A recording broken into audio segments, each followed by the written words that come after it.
Okay, Agriculture. Chairperson Standing Committee on Agriculture.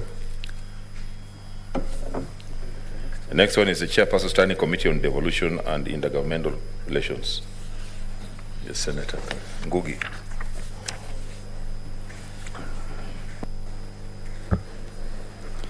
Thank you, Honorable Speaker.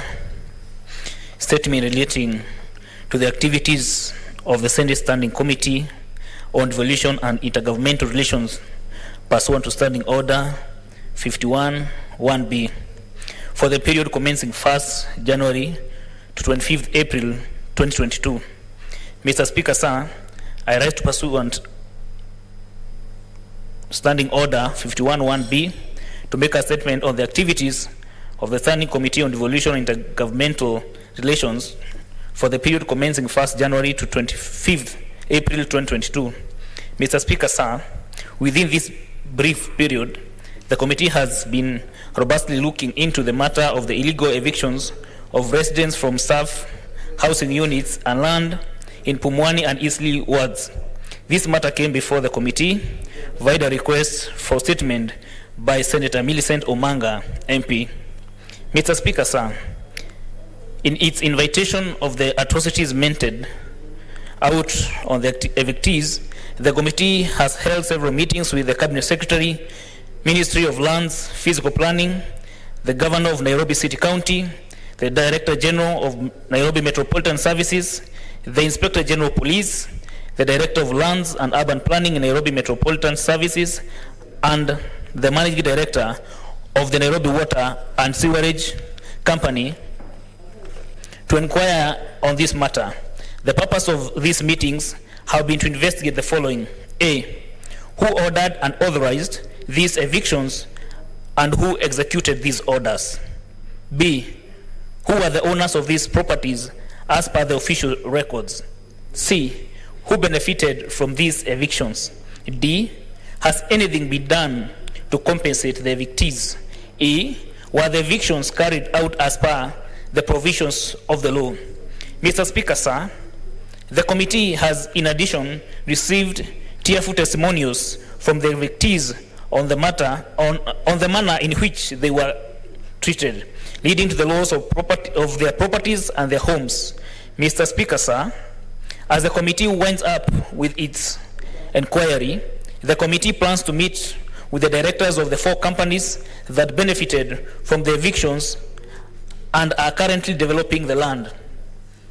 Mr. Speaker, sir, the impact of the committee's investigations cannot be underrated. The evictees are now experiencing a palpable sense of hope, a great expectation that the Senate shall give them the justice they deserve. Justice that so far has been seemingly elusive and not forthcoming from the law enforcement agencies or the judicial system. The committee plans to retreat and write an explosive report on the injustices that has been carried out within the land sector in Nairobi City County. Explosive report. Mr. Speaker, sir, I will also like to take this opportunity to thank Senator Sakaja Johnson, CBS MP, and Senator Millicent Omanga, MP, who have been steadfast friends of this committee and aided in our investigations by attending all meetings, furnishing additional information where necessary, and assisting in soothing the victims of the evictions. We appreciate their contributions and wish them success in their endeavors. Mr. Speaker, sir, as I conclude, the committee intends to carry out the following key activities during the next quarter. A meeting with the Kenya Private Sector Alliance, what we call KEPSA, to consider future areas of collaboration. B, a thorough investigation into the alleged illegal payment of legal fees to outsource law firms by Nairobi City County and possibly all other counties. C, a county visit to Nyandarua in order to spearhead a mediation process between the warring functions of the county assembly and the county executive and hopefully broker peace for the remainder of this term. D, a county visit to Machakos County to investigate the declassification of the county as an arid and semi-arid land, thereby robbing the county of the special concession it receives for being classified as such, and number E, a retreat with the Nairobi Metropolitan Services Director General to deliberate on the success and challenges faced during their tenure and a way forward in order to ensure future transfers of functions are carried out seamlessly without clawing back on the gains made in devolution. The committee shall also undertake their activities with motto that have the general aim of strengthening devolution. I therefore wish to appreciate the Office of the Speaker, the Senate leadership, and the Office of the Clerk of the Senate for the steadfast support that they have accorded this committee. Thank you, Honorable Speaker. These are presented on behalf of my able chairperson, Senator Moses Kajwang, Chairperson Standing Committee on Devolution and Intergovernmental Relations. Thank you. Thank you. Hey, good work.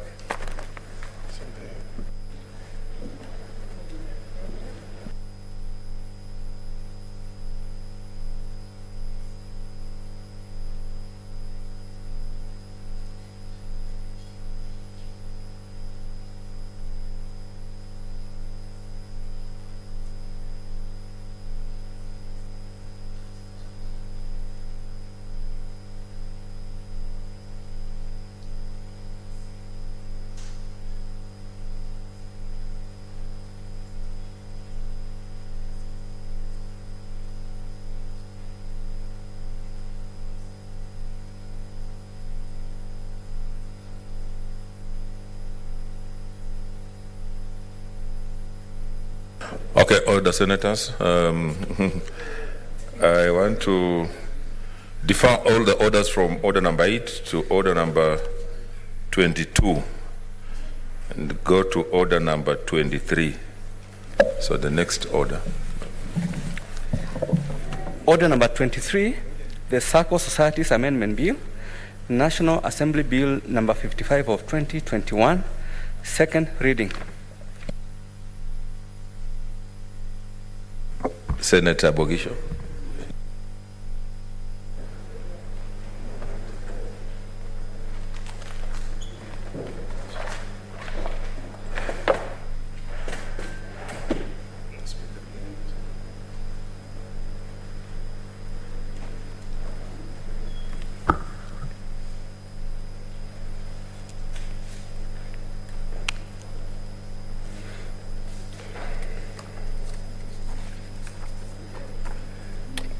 Mr. Speaker, sir, I beg to move that the Sacco Societies Amendment Bill 2021, National Assembly Bills number 55 of 2021, be now read a second time.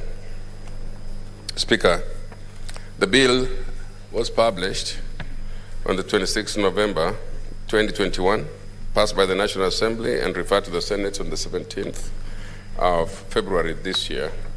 The principal object of the bill is to amend the Sacco Societies Act number 14 of 2008 by providing the usage of ICT in collecting and receiving statutory reports.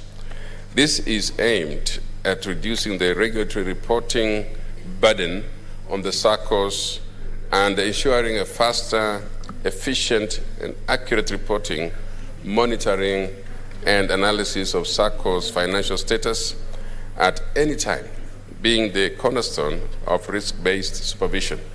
Mr. Speaker, the bill also seeks to realign the definition and roles of the minister to the cabinet secretary, and also the responsibility and office of the controller of budget, as reflected in the Act, to be in line with the Constitution. Mr. Speaker, as honorable senators are aware, Sacco societies are quite useful as they provide access to sustainable financial services, provide low-income families with a safe place to save their income at their area or village, and reasonably priced loans. The success and competitiveness of every Sacco society is determined by its responsiveness to its evolving environment. Innovativeness is regarded as one of the significant drivers to Sacco economic growth and success, with the ability to innovate being considered one of the main competitive advantage for the farms. Mr. Speaker, for this reason, there is a need for Saccos to grasp and master the concepts of innovativeness and innovation in their environment. Saccos need to value the impact of ICT and use on innovation capability of their farms or their Saccos. The use of ICT would significantly increase the capability of the Sacco to be innovative and to achieve higher operational and financial performance.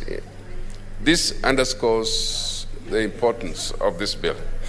Speaker, the bill has a total of 9 clauses as follows. Clause 1 of the bill is a short title. Clause 2 of the bill amends the Act to align the definition of the term minister to now Cabinet Secretary. Clause 3 of the bill amends Section 4 of the Act to provide that a person shall not be qualified for appointment as a member of the board of the Sacco Society's regulatory authority if the person is a member of Parliament or a county assembly or is one who does not meet the requirements of Chapter 6 of the Constitution. Clause 4 of the bill amends Section 20 of the Act to provide that Sacco Society's regulatory authority shall submit its statement of income, expenditure, assets, and liabilities to the Auditor General and not to the Controller of Budget, in line with this Constitution. The amendment also seeks to make reference to the correct citation of the Public Audit Act. Clause 5 of the bill amends Section 24 of the Act to require an application made by a Sacco Society intending to transact the deposit-taking business to be accompanied by evidence that the Sacco Society meets the minimum capital requirements prescribed in the regulations. Clause 6 of the bill seeks to amend Section 27 of the Act to, among other things, provide that registration of the Sacco Society, the license of which is revoked under the provisions of the Act, shall be cancelled in accordance with Section 62 of the Cooperative Societies Act. Clause 7 of the bill amends Section 45 of the Act to make reference to the correct citation of the Companies Act. Clause 8 of the bill amends Section 51 of the Act to provide that where the Sacco Society's regulatory authority determines that a Sacco Society conducts its business in a manner contrary to the provisions of the Act or any regulation made thereunder or any other act or in any other manner detrimental to or not in the best interest of its members or members of the public, or a Sacco Society is undercapitalized, the authority shall impose financial penalties on the society or any officer, director, committee member, employee, or agent of the society in such amounts as may be prescribed through these regulations. So, Speaker, Clause 9 of the bill amends the Act by inserting a new section to provide that the authority may establish and operate an electronic filing system for the purpose of electronic filing of the statutory returns and amendments or other information required to be furnished to the authority under the Act or any other written law. So, Speaker, as I conclude, I urge honorable members, senators, to consider and pass this important bill in order to ensure faster, efficient, and accurate reporting, monitoring, and analysis of Sacco's financial status at any time by embracing ICT. So, Speaker, with these few remarks, I beg to move, and I'm going to request. Are you there?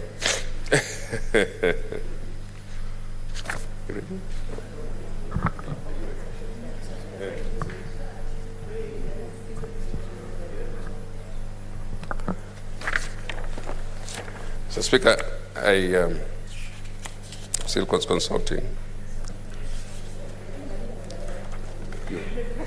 Let me move, Mr. Speaker, and ask Senator Pareno to second. Thank you. Sorry,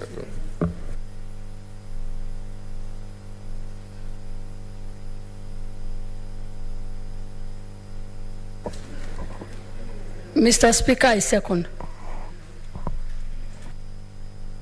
Okay.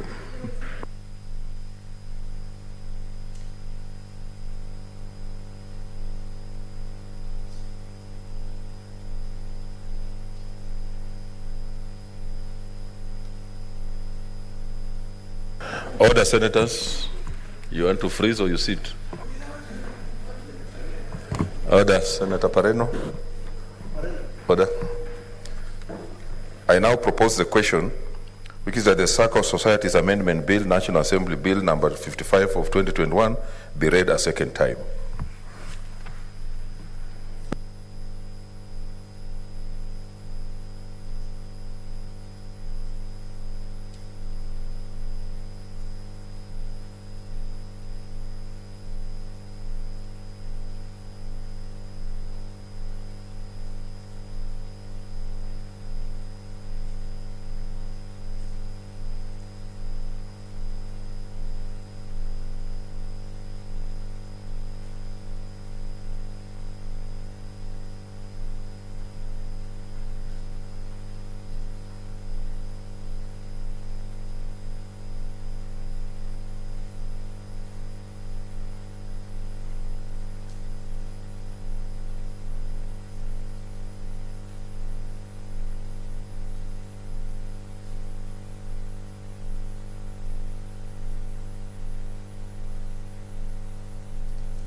Senator Mutula, you want to talk?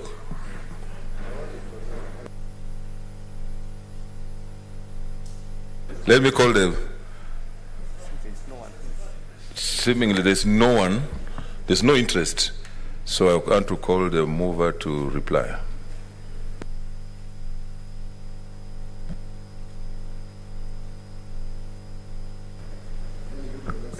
Mr. Speaker, sir, I beg to reply. The Speaker, in the interest of the business of the House, and has to be able to move forward with the other orders, I'd like to commend Senator Pareno, who seconded me, the members who appreciate this bill and who have agreed to make it go through, and I want to say thank you. Mr. Speaker, it's a very important bill. Mr. Speaker, everyone has the interest in their counties that Sacco societies flourish and Sacco societies do well. Everybody has an interest, Mr. Speaker, that Sacco societies do not lose monies, Mr. Speaker, and are not mismanaged. Mr. Speaker, that is the main aim of this bill, that they embrace ICT for purposes of profitability, and that, Mr. Speaker, since many members of society are involved in SACCOs, it's very important that as the House, we emphasize, Mr. Speaker, that they become profitable, they become well-managed, and they report their statutory documents every year properly, Mr. Speaker, and so that they do not have penalties, as have been recommended here. Mr. Speaker, for those few remarks, I beg to reply. Okay, thank you. I know we had past statements, but let me...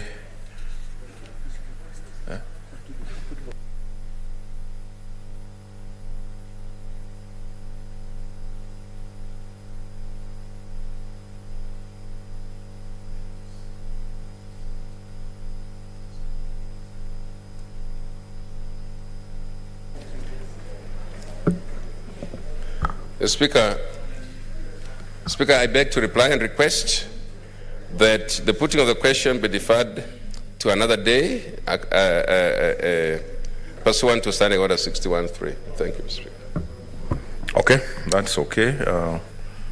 It is granted. I was saying, although we had already passed statements, but using my discretion, let me ask the chairperson, Standing Committee on Agriculture, Livestock and Fisheries, to make a statement on the activities of the committee.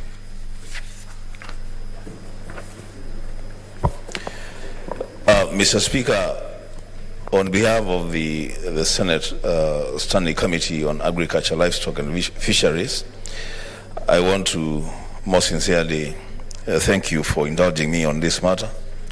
The Speaker, I rise pursuant to Standing Order 51(1)B to make a statement on the activities of the Standing Committee on Agriculture, Livestock and Fisheries for the period commencing 1st of January to 31st of March this year.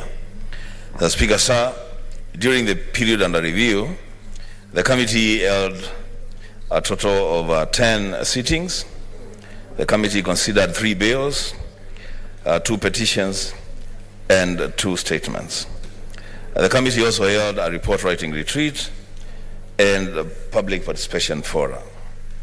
The Speaker, in respect of bills, the following bills were considered by the committee: the Irrigation Amendment Bill, National Bills number 12 of 2021, the Cotton Industry Development Bill, Senate Bills number 55 of 2021, and the Sugar Bill, which is National Assembly Bills number 68 of 2019.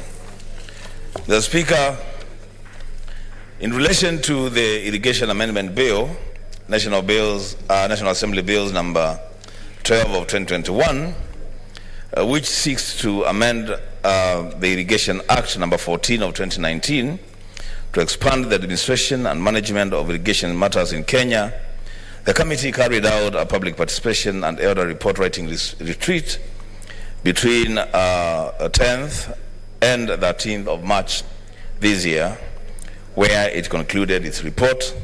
The bill, Mr. Speaker, I'm happy to report, is currently awaiting the committee of the whole stage. The Speaker, in regard to the Cotton Industry Development Bill, Senate Bills number 55 of 2021, a bill which seeks to provide for the regulation, development and promotion of the cotton industry, the committee carried out public participation and held a report writing retreat between 10th and 13th of March this year, where it concluded its report. The Speaker, just as the case with the Irrigation Amendment Bill, this Cotton Industry Development Bill is currently awaiting committee of the whole stage.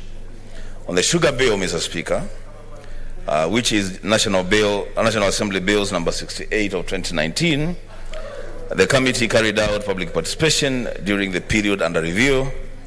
However, owing to immense interest in the bill, Mr. Speaker, the committee extended the public participation period to 5th of April this year.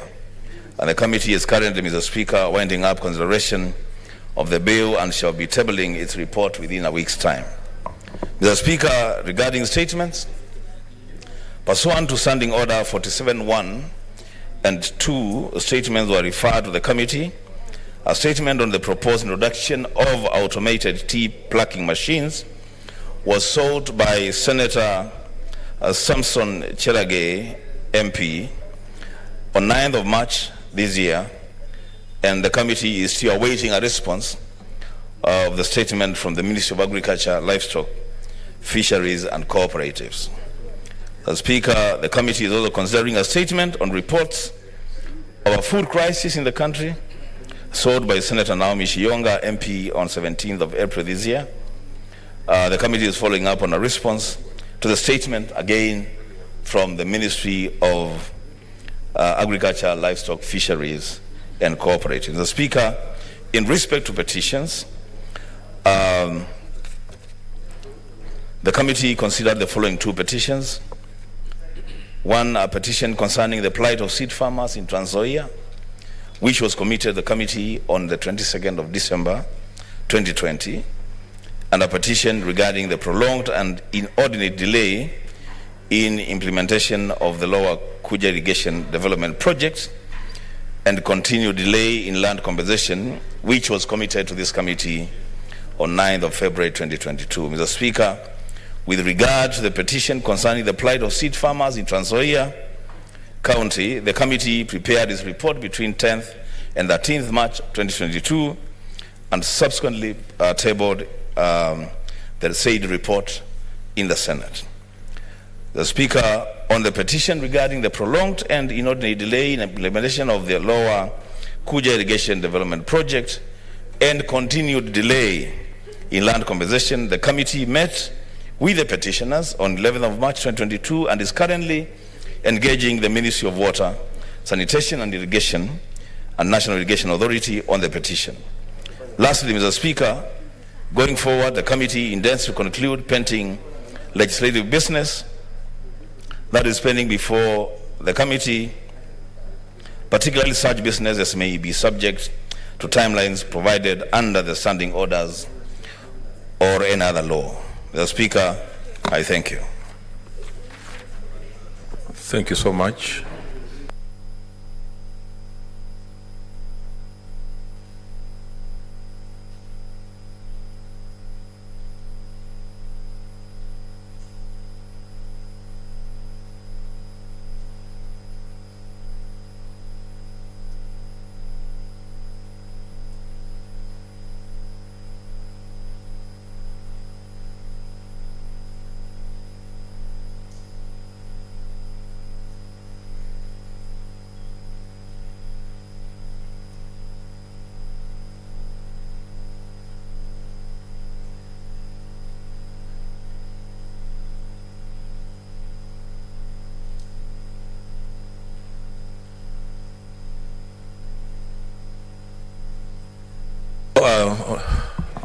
Honorable Senators, I want to rearrange the order paper for the convenience of the House.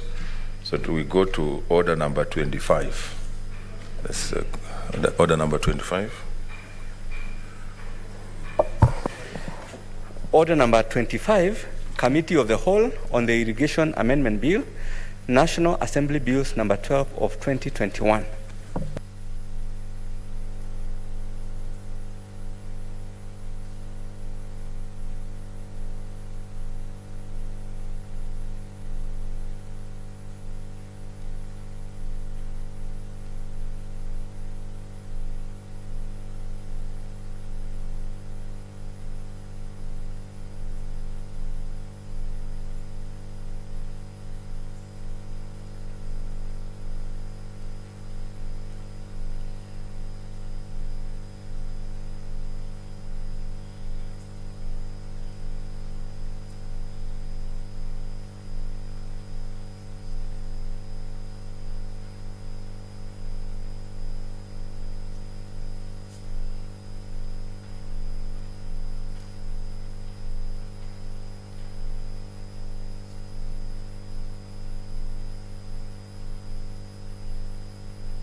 Honorable Senators, we are on the Committee of the Whole on the Irrigation Amendment Bill, National Assembly Bill number 12 of 2021.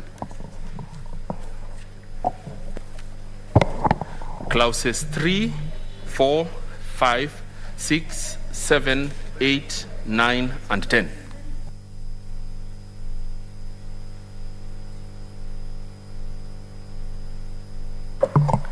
I propose the question, which is that the clauses 3 to 10 be part of the bill. I put the question that clauses 3 to 10 be part of the bill, division at the end. Clauses 11, 12, 13, 14, 15, and 16. I propose the questions that clauses 11 to 16 be part of the bill. I put the question that clauses 11 to 16 be part of the bill, division at the end. New clause 8A. Mover to move the amendments. Chairperson. Chairperson, Study Committee on Agriculture. Madam Chair, I propose that the new clause 8A be now read a second time. I propose the question, which is that new clause 8A be read a second time. I put the question that new clause 8A be read a second time, division at the end. Clause 2. I propose the question that clauses 2 be part of the bill. Amendment to be moved by Chairperson, Study Committee on Agriculture, Livestock and Fisheries. Madam Chair, I propose that clause 2 be amended as proposed. I propose the question that clause 2 be amended as proposed. I put the question that clause 2 be amended as proposed, division at the end.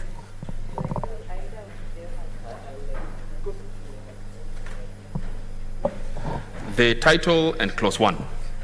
I propose the question that the title and clause 1 be part of the bill. I put the question that title and clause 1 be part of the bill, division at the end.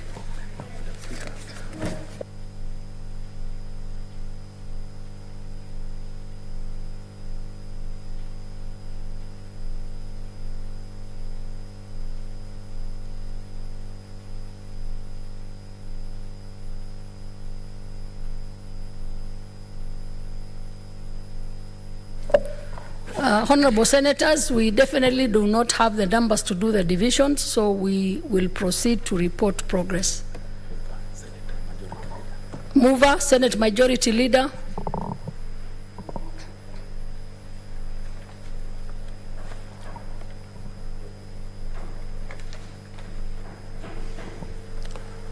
Honorable Chairperson, I beg to move that the committee do report to the Senate its consideration of the Irrigation Amendment Bill, National Assembly. Kindly, Majority Leader, approach this table.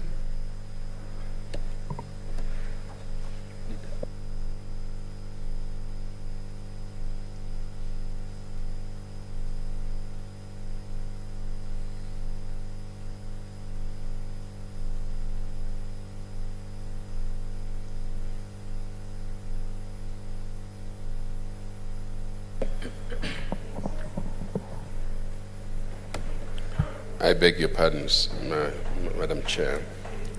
Honorable Chairperson, pursuant to Standing Order 148, I beg to move that the Committee of the Whole do report progress on its consideration of the Irrigation Amendment Bill, National Assembly Bills, number 12 of 2021, and seek leave to sit again tomorrow. I will put the question, which is that the Committee of the Whole do report progress on its consideration of the Irrigation Amendment Bill, National Assembly Bills number 12 of 2021, and seek leave to sit again tomorrow. As many of that opinion say aye, as many of the contrary opinion say nay, the ayes have it.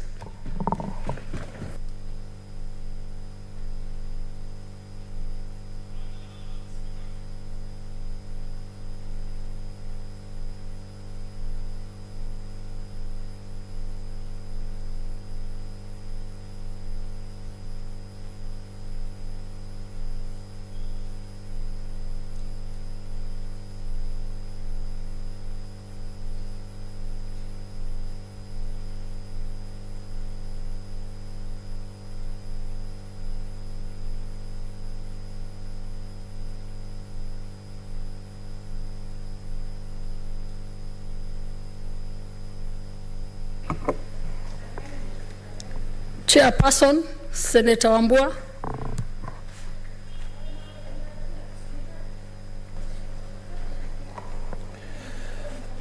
Honorable Speaker, I beg to report progress that the Committee of the Whole has considered the Irrigation Amendment Bill, National Assembly Bills number 12 of 2021 and seeks leave to sit again tomorrow. Mover, Senate Majority Leader. Honorable Speaker, I beg to move that the House do agree with the committee on the said report. And I move and ask Senator Farhia to second.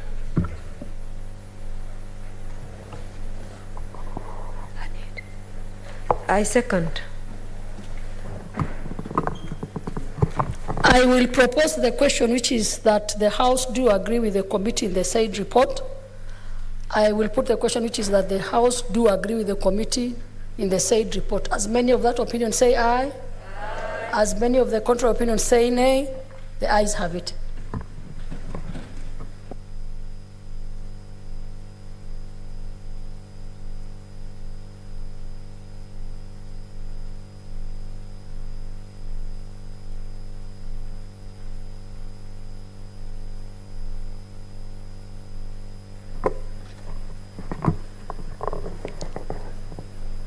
Honorable Senators, there being no other business in the order paper, the Senate stands adjourned until Thursday, 5th May 2022 at 2:30 p.m.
Even if all what you're saying is true, I still won't go with you, okay?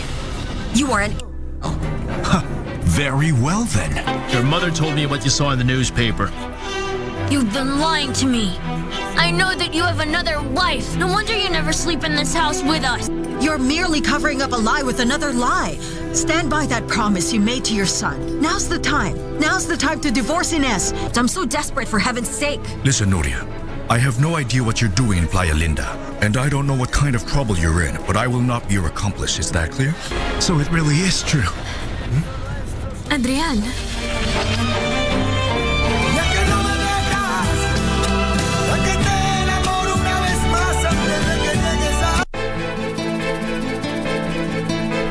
Mtoto wapi? Yuko ndani, bado daktari anamwangalia. Na huyu mwanamke sitaki kumuona hapa. Kawaida ya mwanamke anayemjali mtoto wake hukuwa katika hali hii wakati kama huu. Mnaelewa vizuri sana ni sababu gani ambayo inatufanya tukae chini hapa pamoja. Nice try. Oh no, sweetheart. I was not trying. So watakuniacha ma? Nipe sababu ya kubaki na wewe.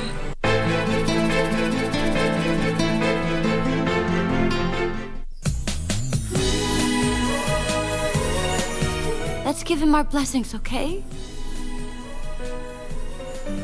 Blessings? What about me then? Shannon, don't go.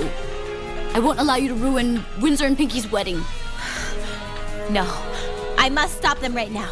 I must stop them now. You're Shannon, aren't you? How come? Right. I'm not dead. I'm still alive.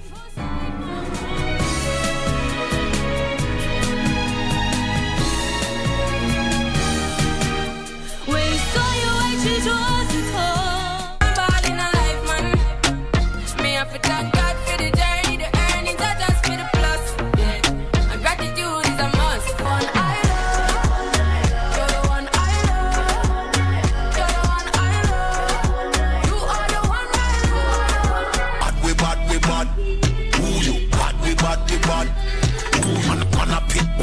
Hear them a put one style away.